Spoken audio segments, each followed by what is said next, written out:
Hey guys, it is Jennifer and I have another 5 and 5 for you guys today. We are going to talk SPFs, so let's jump right in.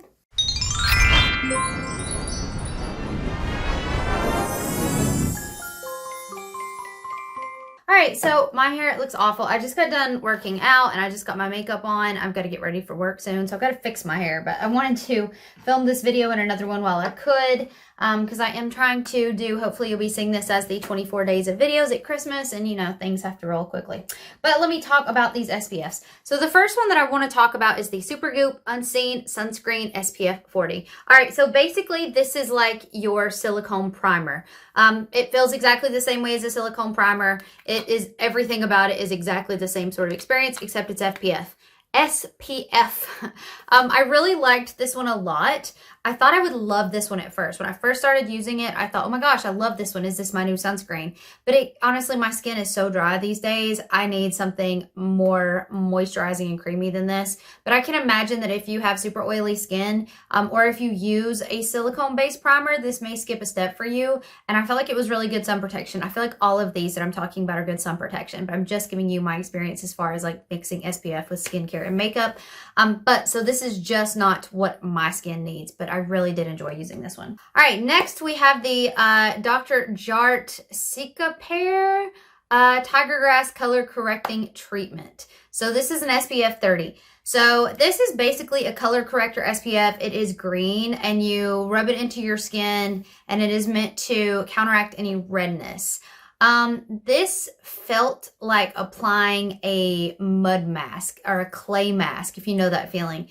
It was thick, and yes, it did color correct. It definitely did bring down redness, but I didn't like the texture because it was like mixing into my skin a mask that eventually is going to absorb, not wash away. It just felt all wrong and I didn't enjoy it. But it is color correcting, like I said, and it has really great reviews online. So people that need the color correcting, they obviously love this. But for me, I didn't like the texture enough to appreciate what I got out of it. So it was a pass for me. Okay, so then we have the Innisfree Daily UV Defense Sunscreen. I thought this one was honestly a bit too thick for me. It's tough to find a sunscreen. It really is, because you want something that's a pleasure to put in, that is going to play well with your makeup and your skincare. But this was just a bit too thick. So I know I want something creamy and nice, but this was a bit too thick.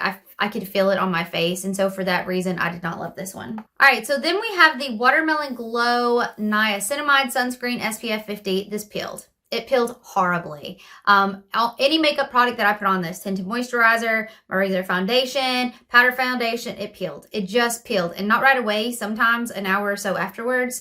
But I knew exactly it was this because you could tell it was in the stuff that was peeling. So this was an easy pass for me. This was not my sunscreen. All right, finally, the last one is the Clinique Pep-Start SPF 50. So I love this sunscreen.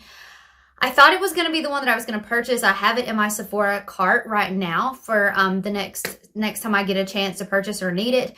But honestly, I'm trying one now that I'm going through that I may even like better. But this is a top contender for me. It is so good. I'm going to tell you the one thing that I don't like about it. But it is sort of this off-color, pinky sort of off-cream, off-white color, and absorbs right in. I read some reviews online to see why doesn't everybody love this like I do. And a lot of it has to do with that color, because if you are a deeper complexion, people have a hard time with that color absorbing into the skin and not changing the overall color of their makeup. And hey, that's fair enough. I am a very, very, very fair person, so it did not cause an issue for me. But I love the texture of this. It soaks right in. It did not mess up my makeup. It did not peel under my makeup. It was just honestly really nice. The one thing that I don't like about it, this is a full size, 1 ounce, and it's like $20-something. I thought this was like a deluxe sample size. I almost flipped when I was like, wait, what? This is the whole thing that cost that much money? Look, I really liked this a lot, but that's expensive. Clinique, what are you doing? Like, that's an expensive SPF. I'm not willing to spend that much. So for that reason, I don't think it's my perfect SPF, but I really did enjoy using it. All right, guys, so that's it for me. That's the SPFs that I have to share with y'all. I hope everybody's doing great, and I will see you guys in my next video. Bye.